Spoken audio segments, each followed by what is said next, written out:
All right, we're going to go ahead and talk about lesson 12.5, the Pythagorean Theorem. There's a couple funny words, good spelling words. Okay, so first, Pythagorean Theorem.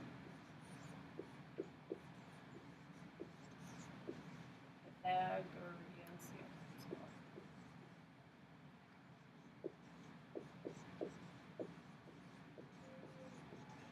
All right, Pythagorean Theorem. All right, that's a mouthful. Okay, basically this is this equation that I'm going to talk about that some Greek mathematician hundreds and hundreds of years ago, Pythagoras, discovered basically. So there you go.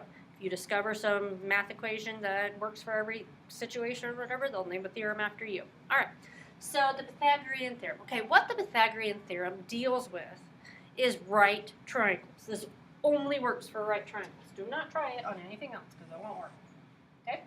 So right triangles. Okay, so as you know, a right triangle is defined because one of the angles in the triangle is a 90-degree angle, therefore a right angle, which makes this a right triangle.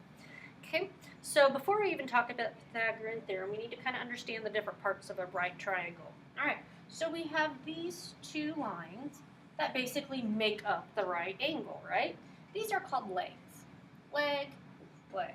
Okay, these two are pretty interchangeable. Okay, they're leg, doesn't matter which leg, they're just both legs. Okay, now what is important is this line that is across the right angle.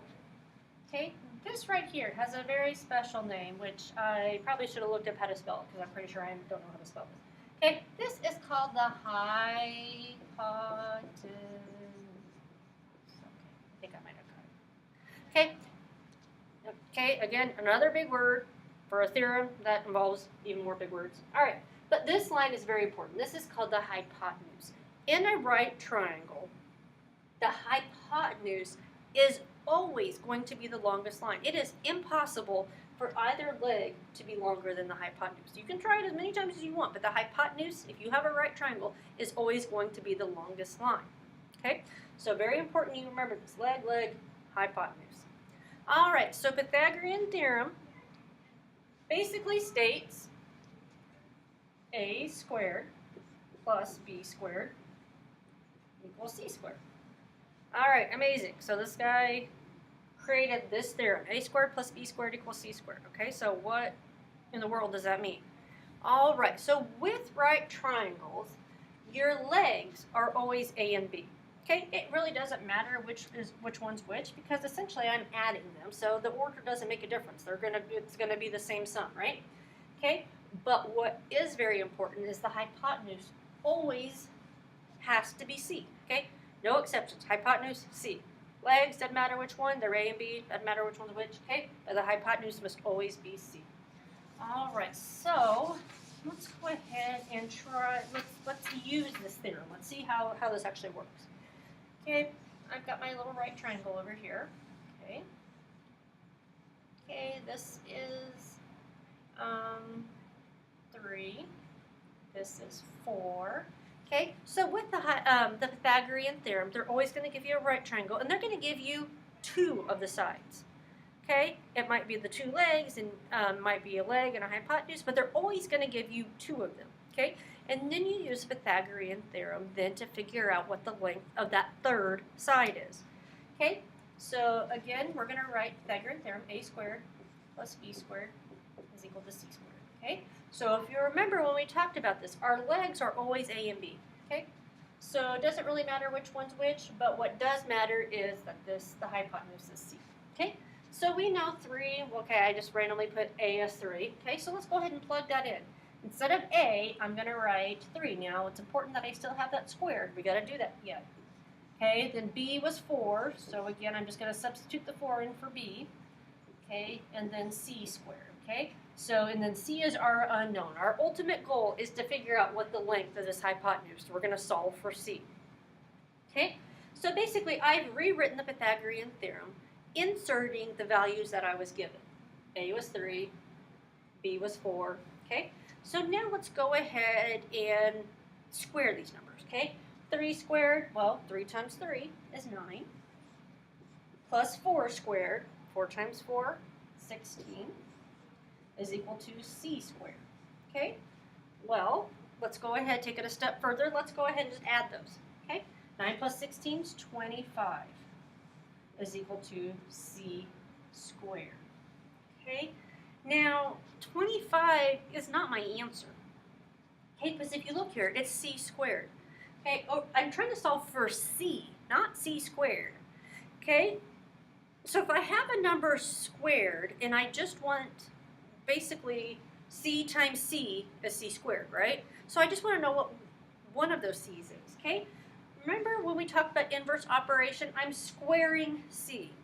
What is the inverse operation of squaring a number? What's the opposite of that, okay? Because basically I have to do the opposite here to get rid of the square and then just leave me with a c. The opposite of squaring a number is finding the square root. Okay, so if I do that, basically these two things kind of cancel each other out. And all I have left is c.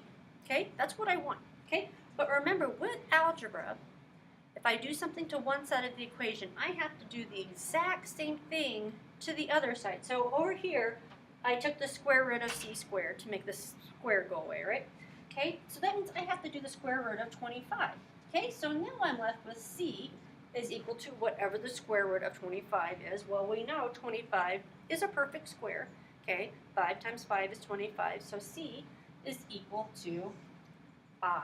Okay, this length is 5. And always do a check with the Pythagorean theorem, because you remember, we solved for the hypotenuse. Remember, the hypotenuse is always going to be the longest line in the triangle, okay? So always do a check. 3, 4 are my legs. 5 is my hypotenuse, so that does make sense. That is longer than the other two, so that's probably right, and it is. All right, let's do one more, just normal, and then we're gonna switch it up just a little bit, but nothing too scary. All right, got my right triangle, and I'm trying to think of ones that are gonna come up with perfect squares. And I will say on this section, if you're my student, you can use a calculator for the Pythagorean theorem.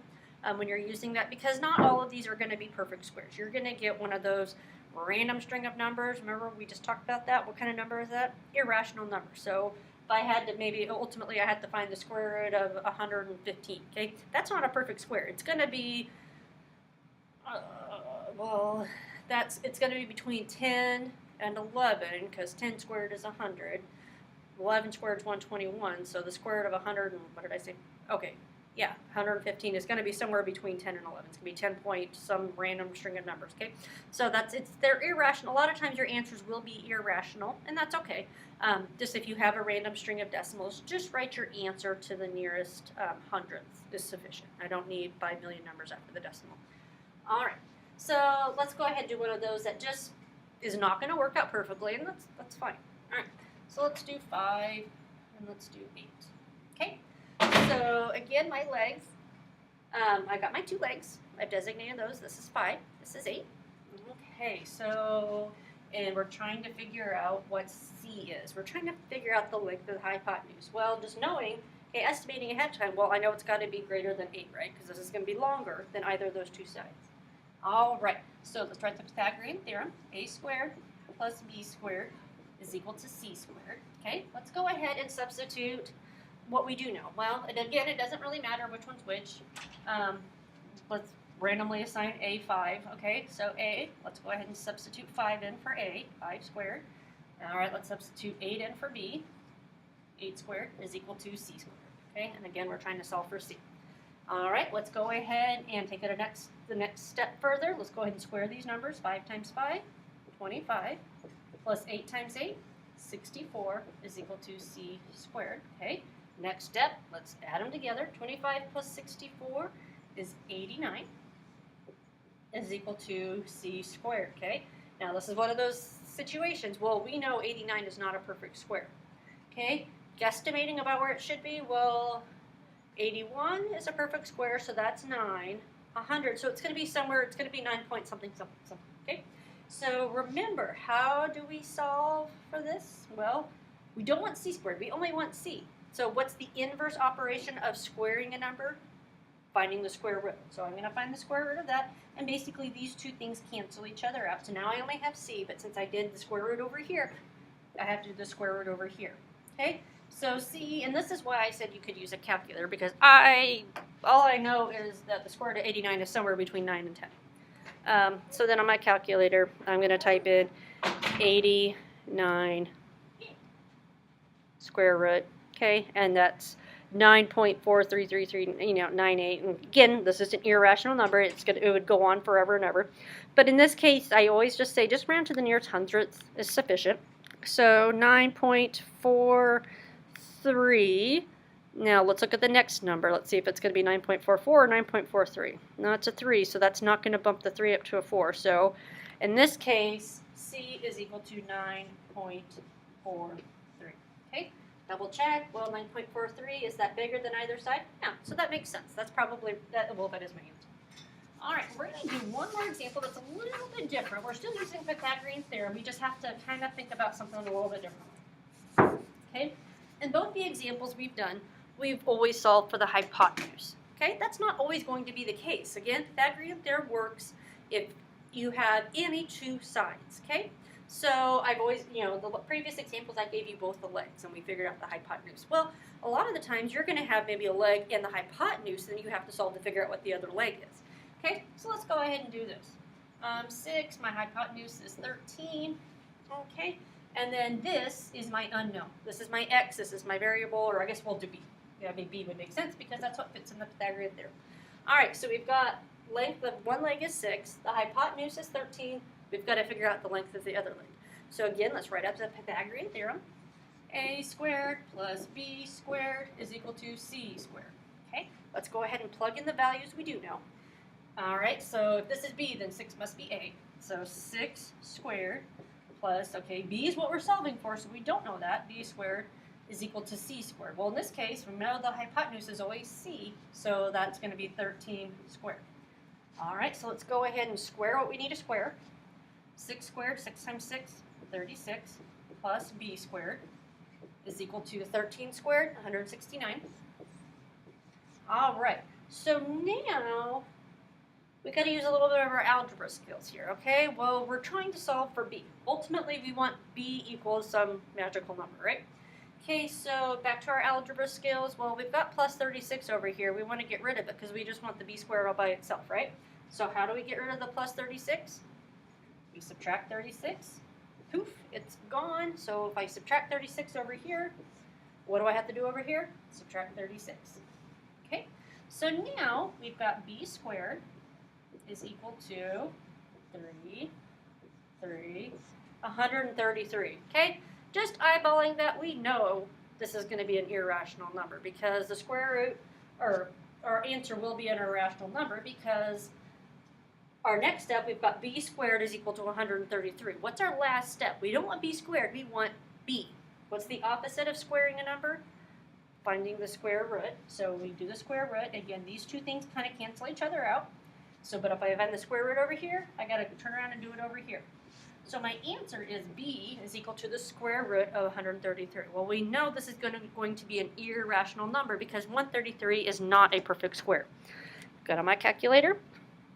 Type in 133. There we go. Push the square root button. All right, so I've got 11.532562, and again, it would just continue on and on and on forever if this were to continue. So again, this was an irrational number. For your answer, let's just go ahead and round it to the nearest hundredth. Okay, so we've got 11.53. That's the hundredths. Let's look at the next number. Is it going to stay a 3 or bump up to a 4? Okay, 2 is not going to bump it up to a 4. It's going to stay a 3. So my answer is b is equal to 11.53. Okay, and that makes sense. I mean, because again, if b were larger than that, we'd have a problem because that's a leg. A leg can never be larger than the hypotenuse. So that does make sense, and we know we got it correct. All right, so good luck with the Pythagorean theorem. For some reason, I really enjoy the Pythagorean theorem. I hope you enjoy it.